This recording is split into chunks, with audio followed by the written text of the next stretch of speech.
Hiya, kids and cadets. Happy Sunday. I hope your day's going well. I'm just getting going here, trying to find a project to mess with. We're going to find something to fix. Scrapper that delivers showed up yesterday. He had called me earlier and said he had a rider, a Murray. It was already on his trailer. I says, "We'll bring it by." He did. I looked at it. It was an older twin Briggs and Stratton 15 horse. The deck was off of the machine, off to the side. It had some holes in the deck. I think one tire was flat, and I said, "No, I got enough mower projects, rider mower projects. I'm going to stop and pass on this." So he said, "Well, do you see anything else?" So apparently he did a storage unit clean out for somebody, and some of the crap was left behind. I saw the fan. I always can use a fan. I said, "Does it work?" It was complete. You could see I tore it apart. He says, "I don't know." So I kind of put that to the side. Then I saw this laser level setup thing. I thought, well, maybe that's something interesting. I saw Syntec. I know that's the Harbor Freight brand, so I know it's a cheap unit. I thought, well, maybe if it was sitting in a storage unit, the batteries are dead. I saw this 2 AAA batteries. So I says, okay, I'll consider this. And then I saw this Syntec digital clamp meter. I don't have a clamp meter. I have a bunch of meters, but they're not the clamp type here. This goes around a wire, and then it'll tell you if it's got current or not. I thought these things are neat. So I thought, well, this might be something interesting. So I tried it. Batteries were dead. I popped the back. I got the cover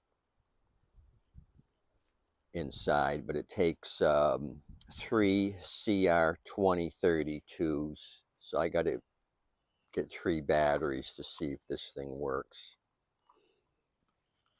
So as he's driving away, I go to my outside outlet, turn on the fan. It was deader than a doornail. I thought maybe if it had an internal capacitor, I moved the blade to try to get it to catch nothing. So that was dead in the water. I took it apart to steal the 3-prong cord off of it. I had AAA batteries in stock. I put batteries in it. This thing doesn't work. So I went to YouTube, looked at some reviews. All you got to do is put the batteries in here and it should shoot the laser out there. Tried another set of batteries, same thing. This thing's dead in the water, so I wasted money on this. So I gave 5 for the fan, I gave 5 for this, I gave 5 for the multimeter. So the only thing that may work is the multimeter. I looked these up on eBay. They're about 15 bucks. So hopefully this thing works. So that's that. He also had a Cub Cadet bag with a couple of quarts of motor oil in it, AMSOIL. I left him with the oil for his truck, and then I took the bag. So this was part of the deal on the Cub Cadet bag.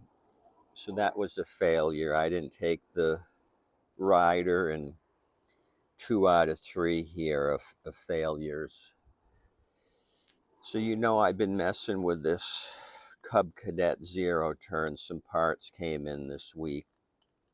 I decided to go all out. I showed you my hack and slash solution to the air vents. Well, I went ahead and broke down and got the plastic couplings So these things cost me like 47 bucks for the two couplings plus shipping. So like I said, anything that sits on the shelf in a warehouse, they got to get their money out of it. So this thing here socked it to me. You wouldn't think something like that was a little over 25 bucks, but it was. So I got to doctor these up with the original tubes. This is how they should look if they're working. In the last video you saw, I took the bottom piece here and stuck a fuel line in it, gooped it up with shoe glue so it wouldn't let any water go into the hydrostatic transmission, and that's my vent, that gas filter. So these came in, and then I thought, if I'm going to get top dollar for this thing, I'm going to get a chute for it. So I researched two chutes. There's two similar chutes. So I made sure that I got the right one for this, and this was 87 bucks for the plastic grass chute in the metal bar. So I shot for price on this. Some of these were over 100 bucks on the chutes. So weird thing it came in with a invoice, and it said $111 plus 25 in shipping, and I thought, I didn't spend that much, did I? And then it said credit card billed, and it was plus tax over 130 or 140, something like that.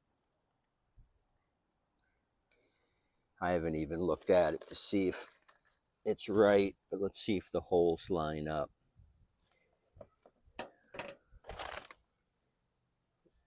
Yeah, it looks good to me.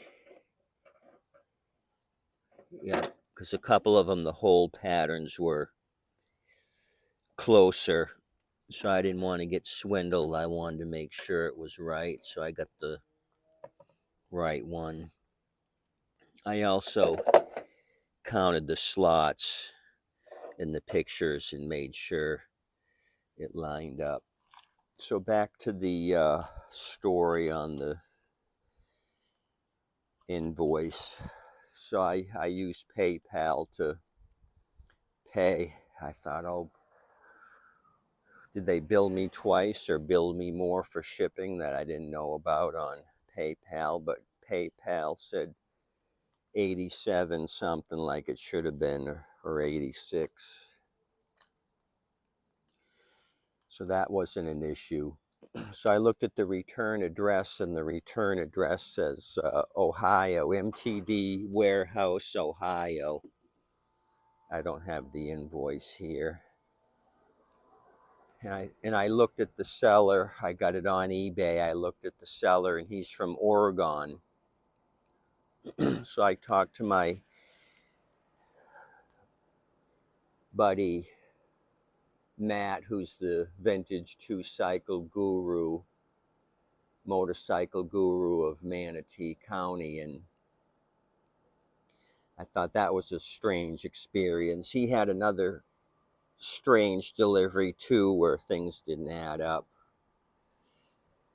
So I don't know if this thing got drop shipped from Ohio. It must have, but this guy bought it from, paid more for it than what I paid him, 86 versus almost 140 or 150. So that doesn't make sense. He lost money. So was a stolen credit card used? The guy in Oregon used a stolen credit card, had it shipped to my address from a third-party shipper, which is the MTD Warehouse in Ohio. Kind of a strange thing. I've gotten stuff drop shipped before, but it's never been more than the original selling price. So that was a mystery. Don't know about that. So I think what I'm going to do is put the chute on, mess with the breather tubes. The other thing I wanted to think about is the starter switch here. I didn't talk to my customer about it, but this thing's been rigged up with a push button here. The starter switch, you got to use a screwdriver, and what you do is switch it to on and then hit the starter switch. If you just go to start with the screwdriver and go all the way, it does not start here. You got to get it on and then physically hit the button. So I want to remove this, do the original wiring, and go back here and put a real key in it, because this is Mickey Mouse. If I'm asking top dollar, this isn't gonna work. A Dollar Tree screwdriver from a 6-piece set, that's not gonna happen. So I got some parts in this week. I haven't opened up the packages. I may have gotten the switch. So I probably should mess with this, let the gentleman that talked to me about it know it's ready. So I'm going to spend some time on this. Maybe a scrapper will show up with some machines. Haven't seen the Cuban scrapper in a while. He usually shows up Sundays mid-afternoon. When he's in the neighborhood, I'll see if he's got anything for me. And I got a small stash of metal I've put in a pile this week. I'll give it to him. I'll give him the fan and the blades. This will be part of the stash I give him. So that's the quick update. Got swindled on these two things. I'm not going to complain to the scrapper. He doesn't know what's good or bad. This was a storage unit clean out. Hopefully I can at least float water with this thing. You know what I mean? If I get my money, if this works, I'll get my money back, because these are, like I said, $15 on eBay. It's just a Harbor Freight cheapy thing. If it don't work, well, no harm, no foul. Sometimes you win, sometimes you lose. It's the 96308. I ran that number on Google and got some hits. Cheapest I found was $14.99 on eBay. Hopefully the 3 batteries I buy rectify this machine. I'm going to stop by Dollar Tree. I think they sell these big watch batteries, the 3 volts, the CR2032s. I think I've seen these at Dollar Tree. Not the Maxell brand. It's another cheap China brand. Okay, that's all I got for you. Blistering hot again today, partly cloudy, which is helping a little bit, but still blistering hot in Southwest Florida. You guys continue to have a good day, fix some junk, tip your waitress and wait staff. They're doing an awesome job, and adios, amigos. I'll throw one at you tomorrow. I got to find something to fix. Maybe I'll work on the Murray rider on my trailer. The 2 replacement Nicky carbs came in. I think I mentioned that in yesterday's video. I might switch out a Nicky carb on that 13.5 horsepower Briggsy. Okay, see you. Stay cool, stay hydrated, drink plenty of water. as I shall today.